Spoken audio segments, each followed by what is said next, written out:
ఏంటి ప్రసాద్, ఏంటి ప్రపంచ రాజకీయాల గురించి దీర్ఘంగా ఆలోచిస్తున్నట్టున్నావు? పాలస్తీనా ఇజ్రాయెల్ వార్ గురించా, లేకపోతే ఈ మధ్య ట్రంప్ పెట్టినటువంటి రూల్స్ గురించా? అంత పని లేదు, ఇంట్లో సమస్యలు వస్తున్నా. దేశం గురించి ఆలోచించేది. సమస్య ఏంటంటే ఈ మధ్య నాకు చిన్న డౌట్ వచ్చింది. మా మిస్సెస్ కి విరిగిడి తగ్గినట్టు ఏ విషయాల్లో చెప్పు, సమాధానం చెప్పు.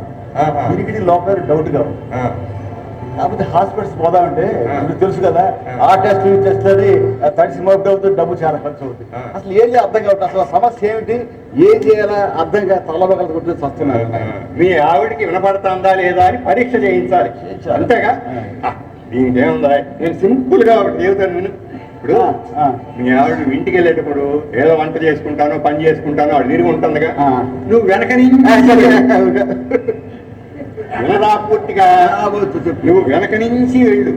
ఓ 20 అడుగుల దూరంలో నిలబడి మాట్లాడు. సమాధానం చెబుతుందా లేదో చూడు. చెప్పలేదనుకో, ఒక్క 5 అడుగులు ముందుకు జరిగి 15 అడుగుల దూరంలో నిలబడి అడుగు. అప్పటికీ చెప్పలేదనుకో, ఇంకో 10 అడుగుల దూరంలో నిలబడి అడుగు. అలా ఇంకో 5 అడుగులు. ఎంత దూరంలో నిలబడితే మాట్లాడితే సమాధానం వస్తుందో దాన్ని బట్టి ఆవిడికి అసలు వినపడతాందా లేదా ఏంటనేది తేలిపోతుందా. దీనికి ల్యాబ్కి వెళ్ళి పరీక్షలు చేయించుకోవటం అవన్నీ ఎందుకు, డబ్బులు అనగా ఆ పని చేయి. నీలాంటి మల్టీ స్పెషాలిటీ హాస్పిటల్ ఎందుకు ఆయన? ఈ సలహా బ్రహ్మాండంగా ఉంది, ఇంటికి వెళ్ళి పాటిస్తాను. చూడు, thank you very much.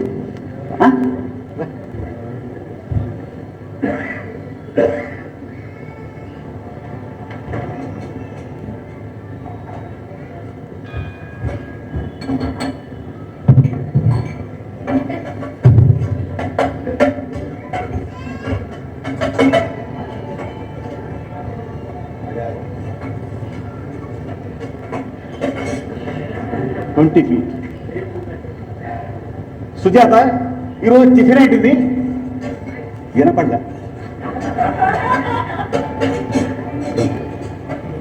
Sujatha, ఈరోజు టిఫిన్ ఏంటిది? వినిపించలే.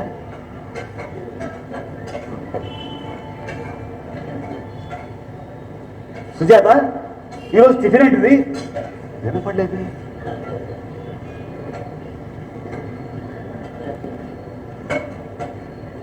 సుజాత, ఈరోజు టిఫిన్ ఏంటిది?